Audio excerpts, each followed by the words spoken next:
Good morning students. आज हम question number 4 करेंगे 6.2 का, जिसमें हमने लास्ट लेक्चर में हमने इसका एग्जाम्पल नंबर फर्स्ट करा था। सेम वही है कि हमने इसमें कैनोनिकल फॉर्म फाइंड आउट करनी है। 6.2 में हमने हाइपरबोलिक का केस स्टडी कर रहे हैं, तो वही सेम है। सबसे पहले स्टेप्स हैं इसके कुछ जो लास्ट लेक्चर में हमने स्टडी करे थे कि सबसे पहले हमने इसकी जनरल फॉर्म लिखनी है, स्टैंडर्ड फॉर्म लिखनी है। उसके बाद उसमें से पहला स्टेप था कि चेक करते हैं कि हाइपरबोलिक है, इलिप्टिक है या पैराबोलिक है। सेम जो करली टू जेड मतलब ये चीज़ होती है आर और इसका कोफिशिएंट होता है कैपिटल आर। ये चीज़ होती है प्लस में, ये होता है प्लस, यहाँ होता है यहाँ पर। अब आपके पास यहाँ ये चीज़ आती है टी, यहाँ आता है सॉरी कैपिटल एस इंटू में स्मॉल एस। स्मॉल एस होता है करली टू जेड, करली एक्स करली वाई जो यहाँ पर एब्सेंट है। प्लस में यहाँ होता है आपके पास T capital T small T, और प्लस में फंक्शन होता है P O function of P Q X Y Z equal to 0 का। तो यहाँ से कंपेयर करना होता है। हमें फाइंड आउट करने के लिए सिर्फ प्रिंसिपल पार्ट की ज़रूरत पड़ती है। तो हमने ये प्रिंसिपल पार्ट होता है ये वाला पार्ट, इसका जो r है वो है n-1 का होल स्क्वायर, इसका जो s है वो 0 है, और जो इसका कैपिटल T है वो है -y/2n। तो देखो ये कंपेयर कर लिया। तो क्वाड्रेटिक फॉर्म रिप्रेजेंट जो आप ये चीज़ आप कर चुके हो RSS R lambda square plus, आपको यहाँ से पता लग गया कि सबसे पहले इन्होंने डायरेक्टली लिख दिया। सबसे पहले हाँ जी, इस क्वेश्चन में आप ये फाइंड आउट करोगे कि एस स्क्वायर माइनस में 4RT, तभी आप इस क्वेश्चन को डायरेक्ट नहीं कर सकते। आप में ये फाइंड आउट करोगे कि वो कितना बनेगा। यहाँ से देखो एस स्क्वायर हमारा आपका 0 है, माइनस में 4, आर कितना है, ये चीज़ 0 है, माइनस का 4, आर कितना है, आर है आपका n-1 का होल स्क्वायर, टी कितना है minus of y of 2n है। तो इसको सोल्व करो, ये बन जाएगा 4y ऑफ 2n n-1 का स्क्वायर। ये चीज़ ग्रेटर देन 0 है, तो यहाँ पर क्या बन जाएगा, ये ग्रेटर देन 0 आएगा। ये स्क्वायर है किसी चीज़ का, y का स्क्वायर है, 2 का मल्टीपल है, मतलब इवन्स पावर आएंगी तो हमेशा स्क्वायर ग्रेटर देन 0 बनेगा। तो ये ग्रेटर देन 0 मतलब कौन सा केस बना, हाइपरबोलिक का। हाइपरबोलिक में कितने डिस्टिंक्ट रूट आते हैं, 2 आते हैं, और डिस्टिंक्ट आते हैं और रियल आते हैं। तो फिर हम क्वाड्रेटिक इक्वेशन से रूट्स फाइंड आउट करते थे। R lambda square plus S lambda plus T equals to 0। R की वैल्यू पुट करी, एस 0 है तो ये चीज़ बची। रूट निकालने आते हैं, लैम्डा की वैल्यू आ जाएगी, 2 रूट्स आएंगे, दोनों डिस्टिंक्ट आएंगे। फिर आप क्या करते हो, उनके सॉल्यूशंस को u और v फाइंड आउट करते हो। लैम्डा 1 को ये लेट कर लिया, इसको लैम्डा 2 लेट कर दिया। फिर क्या करते थे, dy/dx प्लस में लैम्डा 1, यहाँ से सॉल्यूशंस फाइंड आउट करते थे इंटीग्रेशन करके। तो ये इंटीग्रेशन करके यहाँ से u और v की वैल्यू फाइंड आउट करोगे। क्लियर है। फिर आप देखते हो, आप ये भी आपको पता लग गया कि हाइपरबोलिक है तो उसमें पक्का उस 2 u और v दोनों मिल जाएंगे। तो जैकोबियन आपको खुद से लेट नहीं करना पड़ेगा, जो आप नेक्स्ट एक्सरसाइज में पैराबोला के केस में करोगे, कि जिसमें आपको सिर्फ सेम रूट की वजह से सिर्फ एक u मिलेगा, v को आपको लेट करना पड़ेगा। तो उसके बाद आपके पास क्या स्टेप्स होते हैं, जो आपको क्वेश्चन में चाहिए होता है उसको फाइंड आउट करते हो। अब इस क्वेश्चन में देखो आपको क्या चाहिए, curly two Z curly X square चाहिए, curly two Z curly Y square चाहिए, और क्या चाहिए, curly Z by curly Y मतलब पी क्यू चाहिए। ठीक है, यही चीज़ आपको फाइंड आउट करनी है। देखो सबसे पहले p क्या होता है, करली जेड बाई करली x, this a function of u and v। तो करली जेड बाई करली u बाई करली x plus curly Z by करली v इंटू करली v बाई करली एक्स। ये अब इसकी वैल्यू पुट करी, करली u की वैल्यू पुट करी, which becomes this, plus v की वैल्यू पुट करी। अब derivative with respect to x, ये एज इट इज, इसका derivative with respect to x is 1, इसका डेरिवेटिव 0, क्योंकि x का कर रहे हो तो y को एज अ कांस्टेंट ट्रीट करोगे तो 1, प्लस इसका derivative x with respect to 1, इसका 0, तो ये चीज़ बचेगी विच बिकम्स p।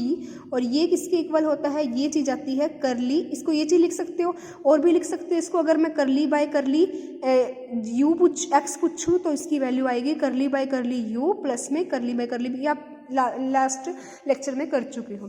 फिर आप क्यू फाइंड आउट करोगे। क्यू क्या होता है, curly Z by curly Y, curly Z by curly U by curly Y plus curly Z by curly V into curly V by curly Y. फिर value put करोगे, integration करोगे। Y का X as a constant treat होगा, इसका करोगे power आगे आएगी, minus minus Y की पावर एक कम हो जाएगी, माइनस एस, ये एज इट इज। फिर वाई के विद रिस्पेक्ट टू करोगे ये आ जाएगा, इसको सोल्व करके लिख लोगे, ये निकला क्यू।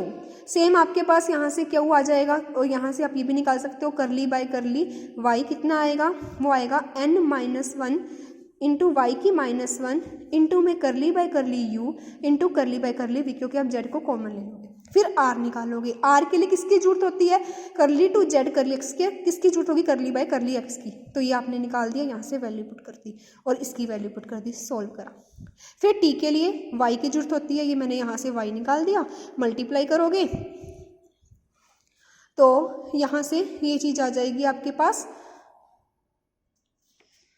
हाँ जी, अब इस क्वेश्चन में आप डायरेक्ट इसकी वैल्यू नहीं पुट कर सकते, जैसे हमने लास्ट क्वेश्चन में करा था। क्यों नहीं कर सकते, क्योंकि इसके साथ y आया, मतलब ये प्रोडक्ट ऑफ टू फंक्शंस आया, तो इसको आपको बाहर रखकर इसका 2 बार डेरिवेटिव करना पड़ेगा। ये एज अ कांस्टेंट है, प्रोडक्ट रूल अप्लाई करना पड़ेगा ये वाले फंक्शन का, ये एज इट इज प्लस में, फिर आप उसकी वैल्यू पुट कर सकते हो। ये इंपॉर्टेंट चीज़ है और अलग क्वेश्चन है, इसको ध्यान रखना। देखो लास्ट क्वेश्चन में जब हमने उस दिन फर्स्ट एग्जाम्पल करा था, इसमें जब आपने ये टी फाइंड आउट करा था तो इसमें कोई दिक्कत नहीं आई थी, क्योंकि यहाँ पर जो करली जेड बाय करली वाई है, जैसे वाई निकाला उसके साथ जैसे करली जेड बाय करली ये चीज़ निकाली, उसमें वाई नहीं था, तो हम डायरेक्ट डेरिवेटिव कर सकते थे, डायरेक्ट वैल्यू पुट करी। लेकिन इसमें क्या है, जो आज हमने एग्जाम्पल है एग्जाम्पल नंबर 4, उसमें हम नहीं कर सकते, क्योंकि is a function of Y also.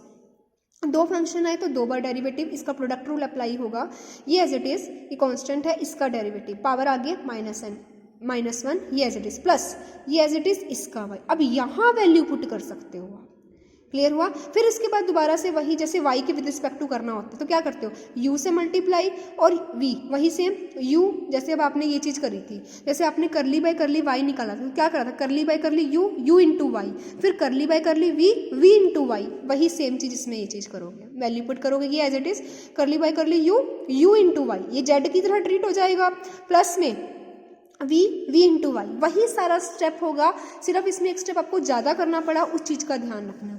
अब इसको ओपन करा, ये एज इट इज प्लस में देखो, अब इसको मल्टीप्लाई कर सकते हो, ये बनेगा करली टू जेड करली यू स्क्वायर, ये वैल्यू पुट करी, ये बनेगा करली टू जेड करली यू करली वी, ये वैल्यू पुट करी, ये अब इसमें u की वैल्यू पुट करोगे, u आपके पास है, ये u की वैल्यू पुट करी, फिर इसको मल्टीप्लाई करोगे, यहाँ किसकी वैल्यू पुट करोगे, v की, ये चीज़ करोगे। अब इसको आप ओपन कर सकते हो, ये एज इट इज प्लस में दिस, अब करली बाय करली y का करोगे, माइनस वाली पावर एज इट इज, ये आ जाएगा, सोल्व करने पर सोल्व हो जाएगा, सब्सटीट्यूट कर दोगे सारी वैल्यू को तो ये चीज़ आ जाएगी, क्योंकि हाइपरबोलिक की कैनोनिकल फॉर्म इसी टाइप से होती है।